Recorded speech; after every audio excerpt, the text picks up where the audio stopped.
Let's Mike Career.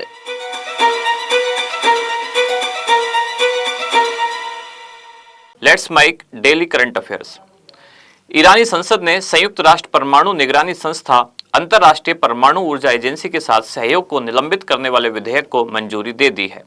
Irani media ने बताया कि यह निर्णय हाल ही में अमेरिका द्वारा इस्फहान, फोर्डो और नतांज में 3 ईरानी परमाणु संयंत्रों पर किए गए हमलों के बाद लिया गया है। संसद के खुले सत्र के दौरान सांसदों ने अंतर्राष्ट्रीय परमाणु ऊर्जा एजेंसी के साथ सहयोग को निलंबित करने की योजना की सामान्य रूपरेखा पर सहमति व्यक्त की। सत्र में उपस्थित 223 प्रतिनिधियों में से 221 ने पक्ष में मतदान किया, 1 ने विरोध में मतदान किया और 1 ने मतदान में भाग नहीं लिया। ईरान ने कहा कि उसे अपनी संप्रभुता, हितों और लोगों की रक्षा करने का पूरा अधिकार है।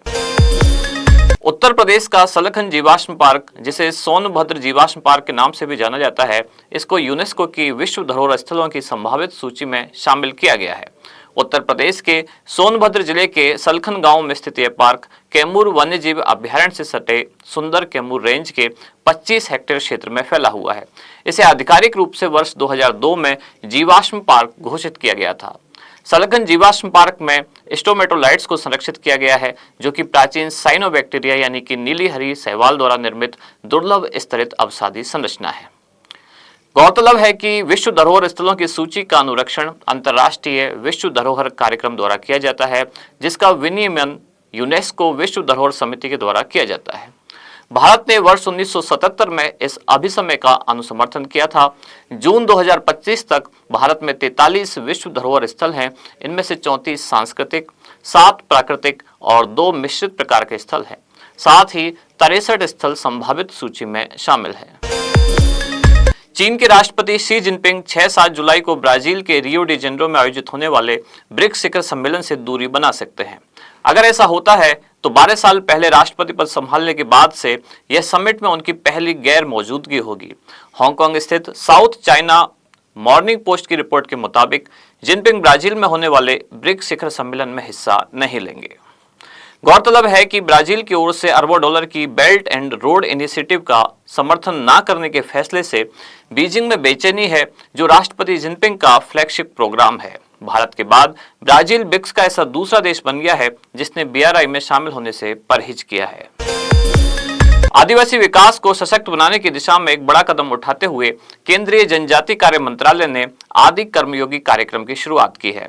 यह एक राष्ट्रव्यापी पहल है जिसका उद्देश्य फील्ड स्तर के अधिकारियों को प्रेरित और प्रशिक्षित कर जनजातीय कल्याण योजनाओं के क्रियान्वयन को मजबूत करता है। इस कार्यक्रम की घोषणा नई दिल्ली स्थित वाणिज्य भवन में आयोजित आदि अन्वेषण राष्ट्रीय सम्मेलन के समापन अवसर पर की गई। आदि कर्मयोगी का मुख्य उद्देश्य जनजातीय क्षेत्रों में योजनाओं की खराब क्रियान्वयन प्रणाली को दुरुस्त करना है। सरकार का मानना है कि समस्या योजनाओं की कमी में नहीं बल्कि प्रशासकीय प्रेरणा की कमी में है। अतः यह कार्यक्रम जनजातीय क्षेत्रों में कार्यरत 20 लाख से अधिक अधिकारियों और कर्मियों को प्रेरित करने और प्रशिक्षित करने के लिए शुरू किया गया है। भारत की पहली समुद्री क्षेत्र की finance company Sagarmala finance corporation limited शुरू हुई है। RBI रजिस्टर्ड यह कंपनी बंदरगाहों, छोटे कारोबारों और संस्थानों को वित्तीय सहायता प्रदान करेगी। सड़क विकास को पर्यावरण संरक्षण के साथ सामंजस्य स्थापित करने के एक अग्रणी प्रयास में भारत ने दिल्ली मुंबई एक्सप्रेसवे पर अपना पहला समर्पित पशु ओवरपास कॉरिडोर शुरू किया है। रणथंभौर टाइगर रिजर्व के बफर जोन में निर्मित इस खंड में कई वन्यजीव क्रॉसिंग है। भारतीय राष्ट्रीय राजमार्ग प्राधिकरण NHAI ने राष्ट्रीय राजमार्ग पर देश का पहला वन्यजीव ओवरपास कॉरिडोर बनाया है। दिल्ली मुंबई एक्सप्रेसवे के 12 किलोमीटर के हिस्से में फैले इस प्रोजेक्ट में 5 ओवरपास हैं और भारत का ये सबसे लंबा वन्यजीव अंडरपास इसमें शामिल है, जो सभी प्राकृतिक आवासों को नुकसान पहुंचाए बिना जानवरों को सुरक्षित आवाजाही को सक्षम बनाने के लिए डिजाइन किया गया है। दिल्ली मुंबई एक्सप्रेसवे का यह हिस्सा 12 किलोमीटर लंबा है मार्ग रणथंभौर टाइगर रिजर्व के बफर जोन से होकर गुजरता है। यह पहली बार है जब भारत में किसी एक्सप्रेसवे को न केवल मानव परिवहन के लिए डिजाइन किया गया बल्कि बाघों, भालुओं और अन्य लुप्त प्राय प्रजातियों सहित जंगली जानवरों के आवास और जीवन की रक्षा के लिए भी डिजाइन किया गया है। बिहार के CM नीतीश कुमार ने बेटियों को बड़ा तोहफा दिया है। अब आपको बेटियों की शादी की टेंशन लेने की जरूरत नहीं है। बिहार सरकार हर पंचायत में विवाह भवन का निर्माण करेगी। ये विवाह भवन मुख्यमंत्री कन्या विवाह मंडप योजना के तहत बनाए जाएंगे, जिसका उद्देश्य गरीब परिवारों की सहायता करना है। इसके साथ ही नीतीश कुमार ने दीदी की रसोई योजना को लेकर भी बड़ी घोषणा की है, जिस योजना के तहत भोजन की कीमत अब 40 रुपए से घटाकर 20 रुपए की जाएगी। भारत ने दूसरी एशियाई युगल स्क्वैश चैंपियनशिप में पुरुष युगल, महिला युगल और मिश्रित युगल में स्वर्ण पदकों की हैट्रिक बनाकर इतिहास रच दिया। यह एक ऐसी उपलब्धि है जो देश द्वारा एशियाई या विश्व युगल स्क्वैश चैंपियनशिप में पहले कभी हासिल नहीं की गई। पुरुष डबल के फाइनल्स में अभय सिंह और वेलावन सेंथिल कुमार की जोड़ी ने पाकिस्तान के नूर जमान और नासिर इकबाल को हराया। महिला डबल्स में जोशना चिनप्पा और अनाहत सिंह की जोड़ी ने शीर्ष वरीयता प्राप्त मलेशिया की अमानी और शिन यिंग यी की जोड़ी को हराया। अभय सिंह और अनाहत सिंह ने मलेशिया के अमीशेन राजचंद्रन और राचेल अर्नाल्ड को हराकर मिश्रित युगल का खिताब जीता। फ्रांसीसी वैज्ञानिकों ने ग्वाडेलोप की महिला में एक नया रक्त समूह खोजा है। महिला को यह दुर्लभ रक्त समूह उसके माता पिता दोनों से विरासत में मिला था, जो कि आनुवंशिक उत्परिवर्तन से पीड़ित थे। वह वर्तमान में इस रक्त समूह वाली दुनिया की एकमात्र ज्ञात महिला है। ग्वाडेलोप की इस फ्रांसीसी महिला की पहचान एक नए खोजे गए रक्त समूह की एकमात्र ज्ञात वाहक के रूप में की गई है, जिसका नाम ग्वादा नेगेटिव है, जिसे आधिकारिक तौर पर international society of blood transfusion के द्वारा 48वें रक्त समूह के रूप में मान्यता दी गई है। कृषि अनुसंधान और खाद्य सुरक्षा को बढ़ावा देने की दिशा में एक महत्वपूर्ण कदम उठाते हुए केंद्र सरकार ने आगरा जिले के सिंगना में इंटरनेशनल पोटैटो सेंटर यानी कि CIP के दक्षिण एशियाई क्षेत्रीय केंद्र की स्थापना को मंजूरी दी है।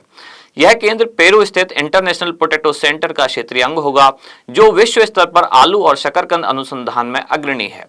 भारत, जो दुनिया में दूसरा सबसे बड़ा आलू उत्पादक और उपभोक्ता देश है, इस केंद्र की स्थापना से बीज गुणवत्ता, उत्पादकता, प्रोसेसिंग और निर्यात में क्रांतिकारी सुधार की उम्मीद कर रहा है। लेट्स माइक के डेली करंट अफेयर्स में फिलहाल इतना ही। जुड़े रहिए लेट्स माइक के साथ। आप सुन रहे थे let's mike more than radio. Follow कीजिए हमें हमारे सोशल मीडिया प्लेटफॉर्म्स पर। It's time for news. It's time for more than radio. Presenting the first radio news app, Let's Mic. Let's Mic, a news-based app on your phone where you get to watch and listen news, talk shows, interviews, radio show podcasts. On Let's Mic, you get all relevant information of TV, print, radio, podcast, and digital. Let's Mic talks about every segment of life.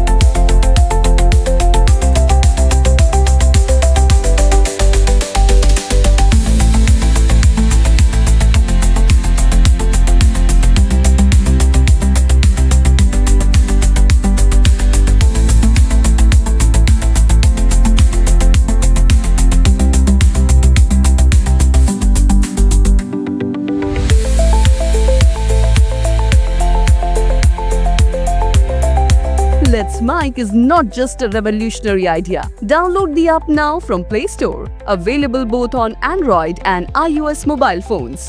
Follow us on YouTube, Instagram, Twitter, LinkedIn, Facebook, Telegram, WhatsApp, Snapchat. Let's talk, let's connect, and let's Mic.